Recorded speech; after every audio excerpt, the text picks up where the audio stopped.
Walter अपनी शादी से खुश नहीं था। तभी सिटी में और एक आदमी की वाइफ का मर्डर हो जाता है। अब वॉल्टर को लग रहा था कि उस आदमी ने अपनी वाइफ को मार डाला होगा। इस बात से वो ऑब्सेस्ड हो गया।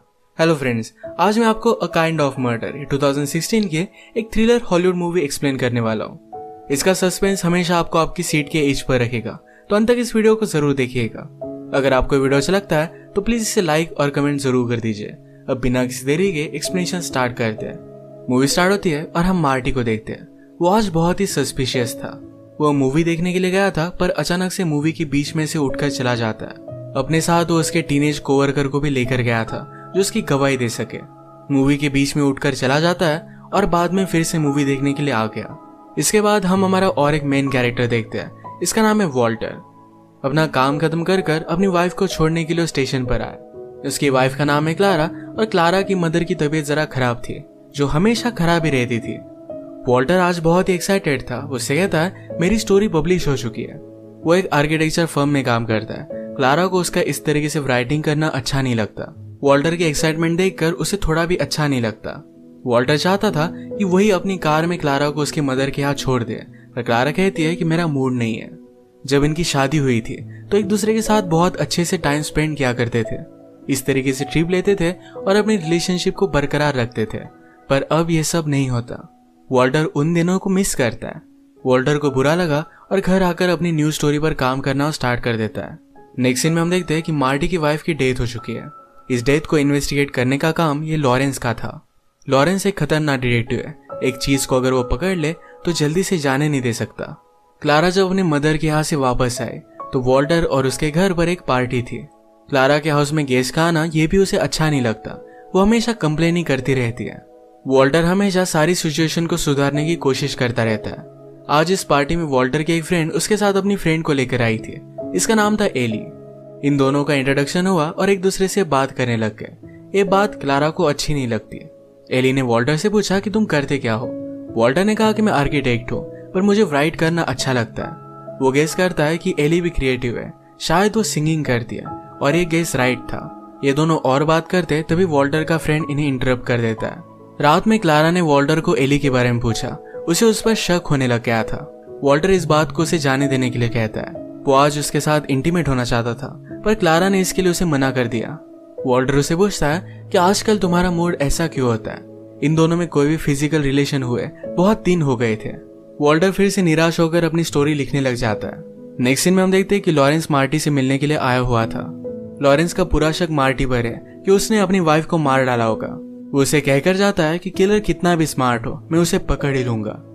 अगली रात वॉल्टर जब काम कर घर पर आया तो क्लारा अब भी उस पर गुस्सा थी। कहती है तुम एली के साथ ही क्यों ना टाइम स्पेंड करते, तुम्हें तो वही अच्छी लगती है। अब वॉल्टर को गुस्सा आ गया था। वो फिर से उसके साथ फाइट नहीं करना चाहता था, तो गुस्से में वहां से निकल गया। नेक्स्ट सीन में लॉरेंस को मार्टी की वाइफ की डेथ की केस के बारे में पूछा जाता है। लॉरेंस ने कहा कि मैं मार्टी को पकड़ लेता, पर उसके साथ उस रात उसका काम करने वाला था। उसने गवाही दी है कि मर्डर के वक्त मार्टी उसके साथ था, इसी वजह से वो बच गया है। जिसने मार्टी के लिए गवाही दी थी उसी के साथ काम करने वाला एक टीनेजर था। उसका नाम था टोनी। एक दिन जब लॉरेंस स्टोरी से पूछताछ कर रहा था तो मार्टी देख लेता है। मार्टी टोनी के पास आया, कहता है जो आंसर तुम पहले देते आ रहे हो वही हमेशा तुम्हें कंटिन्यू रखना है। सच उन्हें पता नहीं चलना चाहिए। अगले दिन वॉल्टर फिर से जब काम पर आया तो क्लारा फिर से उसके साथ झगड़ रही थी। वो कहती कि तुम्हें और एली को पार्टी में सब लोगों ने देखा था। वॉल्टर फिर से उसे समझाता है कि हम दोनों के बीच में कुछ भी नहीं है। तुम्हें हो क्या गया है? हमारा मैरिज सिर्फ 1 साल तक ही अच्छा रहा, इसके बाद तुम हमेशा मुझसे दूर रहती हो। तुम्हारी हेल्थ के लिए तुम्हें डॉक्टर के पास जाना चाहिए। वॉल्टर ने बहुत बार सजेस्ट किया था, पर क्लारा किसी भी साइकेट्रिस्ट के पास जाने के लिए मना कर रही थी। इस बार वो उसकी बात मानने के लिए रेडी हो गई। गुस्से में अपने रूम में चली गई। वॉल्टर गुस्से में कहता है तुम अब घर में अकेली रहो, मैं यहाँ से जा रहा हूँ। वो बार में आकर न्यूज़पेपर में मार्टी की वाइफ की डेथ के बारे में पढ़ रहा था। इस स्टोरी को उसने फॉलो किया है। उसे लगता है कि मार्टी ने उसकी वाइफ को मार डाला। ड्रिंक कर जब वो घर पर वापस आया तो क्लारा ने सुसाइड का अटेम्प्ट किया था। घर की सारी गोलियां उसने खा ली थी। उसे हॉस्पिटल में एडमिट कर देता है। डॉक्टर ने कहा तुम्हें उसे साइकोलॉजिस्ट के पास दिखाना चाहिए था। नेक्स्ट सीन में वॉल्टर अपनी सारी फ्रस्ट्रेशन अपने फ्रेंड को बताता है। कहता है मुझे एक मोमेंट पर लग रहा था कि वो सचमुच में मर जानी चाहिए। अब क्लारा जब हॉस्पिटल में है तो वॉल्टर जब अकेला था तो उसे मिलने के लिए एली आई। वो उसके लिए कुछ फूल लेकर आती है। उसने कहा कि तुमने मुझसे कहा था कि तुम्हारी वाइफ सैटरडेज पर काम करती है, इसी वजह से मैं यहाँ पर आई। वो आज रात एक जगह पर परफॉर्म करने वाली थी तो वॉल्टर को भी इनवाइट कर लेती है। रात में वॉल्टर जरा कंफ्यूज हुआ पर बाद में उसके पास चला जाता है। उसका सॉन्ग सुनने के बाद उसे बहुत अच्छी लगी थी। नेक्स्ट सीन में हम देखते हैं कि क्लारा की तबीयत अब ठीक थी। उसे वो घर पर लेकर आता है। क्लारा उससे कहती है, मुझे प्रॉमिस करो कभी भी मुझे छोड़कर मत जाना। घर में उसने एली ने दिए हुए फूल को नोटिस किया। वॉल्टर से पूछने के बाद वो और भी ज्यादा गुस्सा होगी। उससे कहती कि तुम एडमिट करो कि तुम्हारा उसके साथ अफेयर चल रहा है। वॉल्टर कहता है, तुम्हारा मेरे पर ये शक करना अब बंद होना चाहिए। वहां से चला गया। वो जब फिर से न्यूज़पेपर देख रहा था तो उसे लगा उसे जाकर मार्टी से मिलकर आना चाहिए। एक किलर कैसा होता है इस बारे में उसे क्यूरियोसिटी थी। मार्टी बुक सेल करता था तो वॉल्टर जाकर उसे एक बुक के बारे में पूछता है। बातों बातों में उसने उससे पूछा, तुम्हारी वाइफ की डेथ हो गई थी, क्या उसका किलर अब तक उन्हें मिल पाया है? मार्टी इस बात पर जरा गुस्सा हो जाता है और उसे इग्नोर कर देता है। आज रात जब वॉल्टर घर पर आया तो क्लारा कहती है, मैंने तुम्हें तुम्हारे ऑफिस से फॉलो किया था, तुम एली के पास गए थे। वॉल्टर ने फिर से कहा कि हम दोनों के बीच में कुछ भी नहीं है, पर अब वो ये सब बर्दाश्त नहीं कर सकता था। वो उसे कहता है कि अब मैं तुमसे डिवोर्स ले रहा हूँ, मैं मेरी लाइफ इस तरीके से नहीं जी सकता। क्लारा ने कहा कि अगर तुमने ऐसा कुछ भी किया तो मैं सुसाइड कर लूंगी, मेरी डेथ की जिम्मेदार तुम होगे। अगले दिन वॉल्टर जब घर पर आया तो क्लारा घर पर नहीं थी। अपनी मेड से वो पूछता है तो उसे पता चला कि क्लारा की मदर की तबीयत जरा खराब है, उसे देखने के लिए वो गई हुई है। वो जल्दी से बस स्टॉप पर क्लारा के पास पहुंचा। वो कहता है कि तुमने मुझे बताया क्यों नहीं? क्लारा कहती है, मैंने तुम्हारे लिए सब कुछ इजी कर दिया है और 2 दिन तुम एली के साथ बिता सकते हो। वो बस में चढ़ गए। वॉल्टर को उससे बात करनी थी तो बस का पीछा करता है। एक होटल पर बस के रुकने के बाद वॉल्टर क्लारा को ढूंढने की कोशिश करता है पर कहीं भी ढूंढ नहीं पाता। सुबह जब वो घर पर पहुंचा तो उसकी मेड कहती कि क्लारा की मदर की डेथ हो चुकी है। वो क्लारा को तुरंत कॉल करना चाहता था पर क्लारा उसके मदर के यहाँ पहुंची ही नहीं। हमें डायरेक्टली क्लारा की डेड बॉडी दिखाई जाती है। एक बड़े से ब्रिज से नीचे गिरकर उसकी डेथ हो गई थी। वॉल्टर को बहुत बुरा लगा। इस केस की भी इन्वेस्टिगेशन करने वाला डिटेक्टिव ये लॉरेंस ही था। लॉरेंस वॉल्टर से पूछता है कि क्या क्लारा ने सुसाइड की होगी। वॉल्टर कहता है कि उसने प्रीवियसली सुसाइड का ट्राई किया था तो शायद ये भी हो सकता है। लॉरेंस पूछता है कि उस रात हुआ क्या था। वॉल्टर ने कहा कि मैं क्लारा से मिलने के लिए गया था। वो जब अपनी मदर के पास चली गई तो मैं अपने फ्रेंड से मिलने के लिए गया। हमें कुछ सीन्स दिखाए जाते हैं जिससे हमें पता चलता है कि वॉल्टर उस रात एली से मिलने के लिए गया हुआ था। उस रात उसके साथ इंटीमेट हो गया। इसका मतलब है हमेशा से एली के साथ उसका चक्कर चल रहा था। वॉल्टर आकर एली को बता देता है कि मैंने तुम्हारे बारे में पुलिस को बताया हुआ है।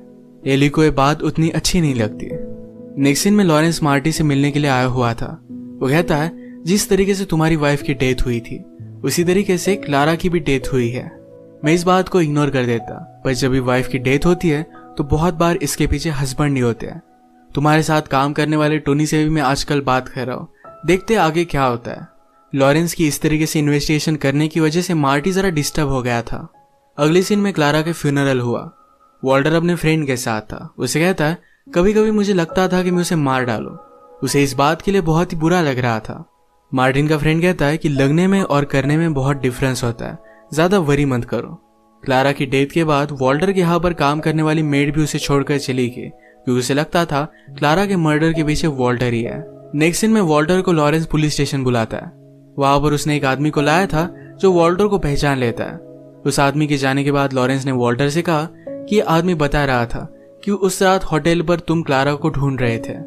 तुमने मुझे उस रात के बारे में झूठ कहा। क्लारा से मिलने के बाद तुम डायरेक्टली घर नहीं गए थे, तुम उसका पीछा कर रहे थे। वॉल्टर इस बात को मान लेता है। कहता है, हम दोनों कुछ बात कर रहे थे, उसी को फिनिश करने की मैं कोशिश कर रहा था। मैं जब होटल पर पहुंचा तो उसे कहीं भी ढूंढ नहीं पाया। मुझे लगा कि शायद वो टैक्सी कर आगे चली गई होगी तो मैंने फिर उसे नहीं ढूंढा। वॉल्टर लॉरेंस को बता देता है कि हम दोनों डिवोर्स लेने वाले थे। लॉरेंस ने कहा कि जिस तरीके से तुम्हारी वाइफ की डेथ हुई उसी तरीके से मार्टी की वाइफ की भी डेथ हुई थी, क्या तुम उसे जानते हो? इसके बाद रात में वॉल्टर एली के साथ था, तभी लॉरेंस उसे मिलने के लिए आ गया। वॉल्टर डर जाता है और घर में एली को छुपा देता है।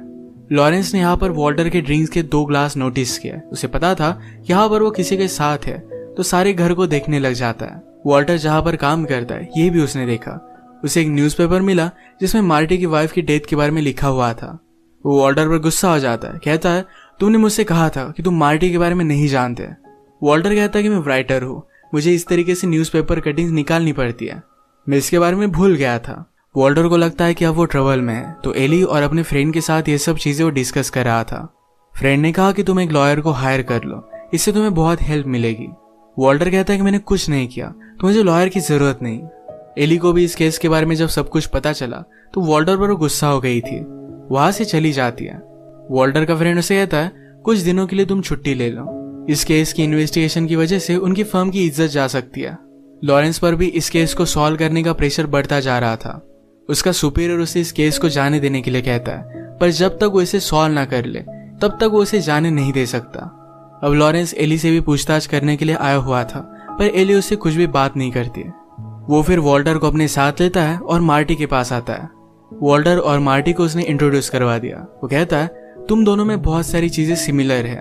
उसने मार्टी से कहा कि वॉल्टर तुम्हारी वाइफ की डेथ में बहुत ही इंटरेस्टेड था। लॉरेंस ने कहा कि मुझे लगता है कि वॉल्टर तुम्हारी वाइफ की डेथ के बाद उससे इंस्पायर्ड हुआ। तुमने जिस तरीके से अपनी वाइफ को मार डाला उसी तरीके से वॉल्टर ने भी क्लारा को मार डाला। मार्टी गुस्सा हो गया और इन्हें जाने के लिए कहता है। लॉरेंस जो भी इन्वेस्टिगेशन कर रहा था, इस वजह से एली भी वॉल्टर पर शक करने लग गई थी। इसी बात पर एक रात वॉल्टर और एली में बहुत बड़ा झगड़ा हो जाता है। रात में वॉल्टर मार्टी से मिलने के लिए आया। वो कहता है कि मुझे पता है कि तुमने अपने वाइफ का मर्डर किया था, पर मैं इस बात को समझ सकता हूँ। मार्टी ने उसे वार्निंग दी, कहा कि मुझसे दूर रहा करो, तुम्हारी वजह से डिटेक्टिव मेरे पीछे पड़ा हुआ है। जब वॉल्टर यहाँ से निकला तो लॉरेंस उसे देख रहा था। उसका शक सही निकला। ये दोनों एक दूसरे को जानते थे। वो मार्टी के पास आता है और उसे बहुत मारता है। ये देखकर टोनी डर गया था। डिटेक्टिव उसे भी मार सकता है, तो इस वजह से डर कर अब वो मार्टी के लिए कवर अप नहीं करेगा। वो उस रात जो भी सच सच हुआ था ये सारी बातें डिटेक्टिव को बता देने वाला है। अब मार्टी के पास ज्यादा कुछ ऑप्शंस नहीं है। उसके पास बहुत ही कम पैसे थे और यहाँ से भाग जाना था। वॉल्टर रिच है तो उससे मिलने के लिए आता है। मार्टी कहता है तुम्हारी वाइफ की डेथ होने से पहले तुम मेरे पास बुक लेने के लिए आए हुए थे। ये हम दोनों को कनेक्ट कर सकता है, इसका प्रूफ मेरे पास है। ये चीज मैं डिटेक्टिव को नहीं बताऊंगा, पर इसके बदले में मुझे पैसे चाहिए। वॉल्टर इससे थोड़ा सा भी नहीं डरता और उसे वो पैसे नहीं देगा। वॉल्टर डायरेक्टली फिर लॉरेंस से मिलने के लिए आया। मार्टी ने उसे अभी अभी जो ऑफर दी इसके बारे में उसे वो बता देता है। लॉरेंस ने कहा कि तुमने मुझसे हमेशा झूठ कहा है। अब वो उसे हेल्प नहीं करने वाला था। आज पुलिस स्टेशन में टोनी भी आया हुआ था। उस रात मूवी देखते वक्त मार्टी थोड़े टाइम के लिए गायब हो गया था। इसके बारे में वो लॉरेंस को बता देता है। लॉरेंस फिर डायरेक्टली मार्टी के पास आया। कहता है अब सारी चीजें तुम्हारे खिलाफ है, तुम्हें अब कोई भी बचा नहीं सकता। मार्टी सारी चीजों की वजह से बहुत ही गुस्सा हो गया था। रात में वो वॉल्टर का पीछा करता है। वो वॉल्टर को नीचे के अंडरग्राउंड टनल में बुलाता है। इन दोनों का पीछा करते हुए लॉरेंस भी वहां पर पहुंच गया था। मार्टी एक जगह पर छुप गया और वो वॉल्टर पर हमला कर देता है, पर एक्चुअल में लॉरेंस था। वो जोर जोर से चिल्लाने लग गया कि मैंने ही अपनी वाइफ को मारा था। उसने बाद में देखा कि जिसको उसने मारा ये डिटेक्टिव लॉरेंस है। वॉल्टर ये देखकर डर जाता है। मार्टी अब उसे मारने वाला था, पर लॉरेंस के पीछे पीछे उसका बैकअप भी है। इन वक्त पर आकर मार्टी पर गोली चलाकर वो वॉल्टर को बचा लेता है। वॉल्टर थोड़ा सा इंजर्ड है, पर वो अब भी जिंदा है। वहां पर पड़े पड़े हम उसके फेस पर स्माइल देखते हैं। अब पुलिस को लगेगा कि क्लारा का मर्डर भी मार्टी ने किया था। लॉरेंस इन सब चीजों को फिगर आउट कर सकता था, पर उसकी भी डेथ हो चुकी है। वॉल्टर की स्माइल हमें सस्पेंस में छोड़कर जाती है, क्योंकि